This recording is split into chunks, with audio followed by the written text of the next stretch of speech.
All right, so we got Deontay Wilder versus Robert Helenius this weekend, happening at the Barclays Center in Brooklyn. That's been a good place for Deontay Wilder over the years. He's had some nice victories there. Now, I've mentioned previously that the fact Deontay Wilder refers to Robert Helenius as a friend is a little concerning. Now, sometimes familiarity breeds contempt. If you're too familiar with someone, maybe you can underestimate them. But then on the other hand, if someone, as in Hellenius, has been in your camp so many times, and we know that Wilder is extremely egotistical, you have to imagine that Hellenius hasn't been knocking Wilder around the ring.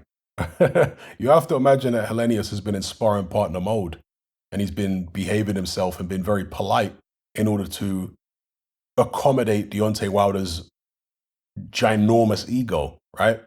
So that to me is a little concerning.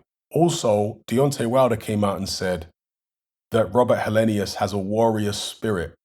Well, he hasn't shown any warrior spirit for most of his career. I mean, against Dylan White, there was no warrior spirit. Against Gerald Washington, there was no warrior spirit. Against Johan Duopa, there was very limited warrior spirit.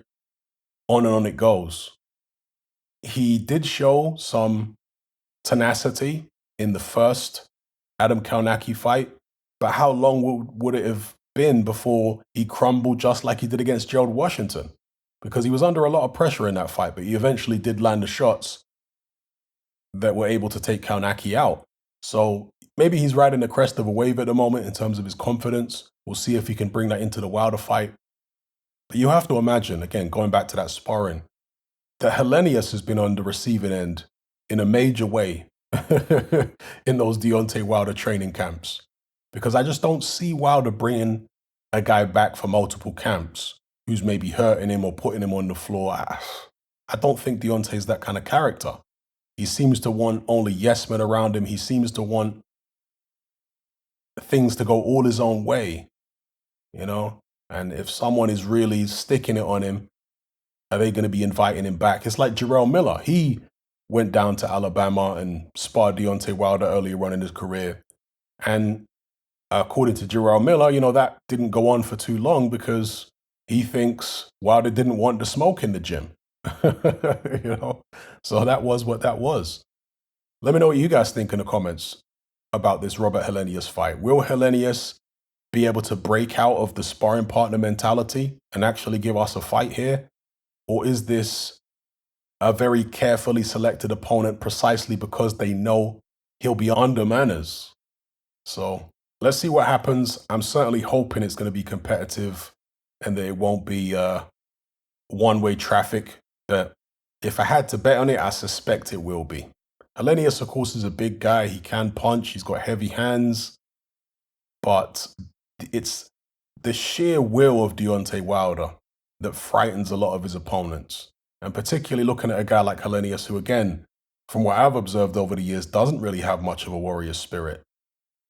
And I know he's sparred Deontay Wilder in big 18-ounce gloves and headgear. Now they're going to have the little gloves on, and Wilder's going to be going for it, trying to take Helenius' head off.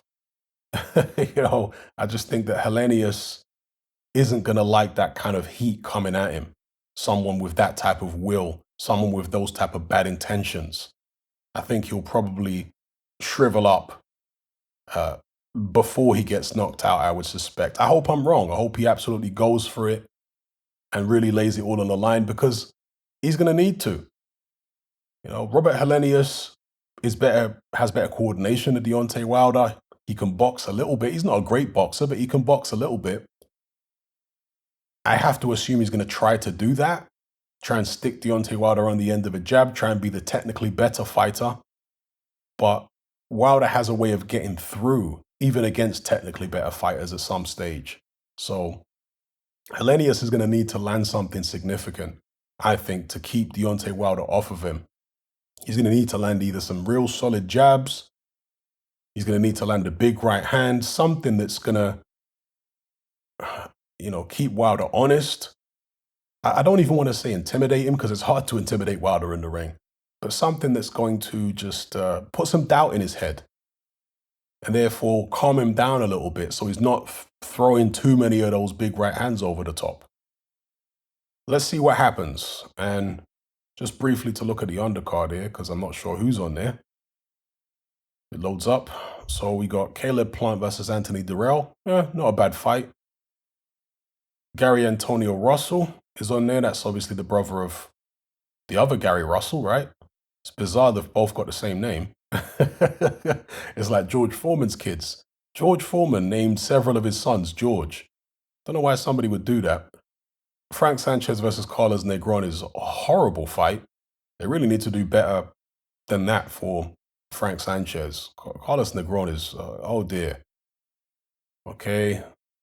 I'm not sure who these guys are, or this guy, or this guy, or this guy, or this guy. Keyshawn Williams. Okay, I know him. So, yeah, not a great undercard, to be fair. There isn't that much on there other than the Caleb Plant Anthony Durrell fight, at least in terms of the fighters I'm familiar with. Perhaps this fight between Gary Russell and Emmanuel Rodriguez will be all right as well. I don't know. I'm not too familiar with Rodriguez. Let me know what you guys think of the undercard in the comment section below. And of course, let me know what you think about the main event, who you got.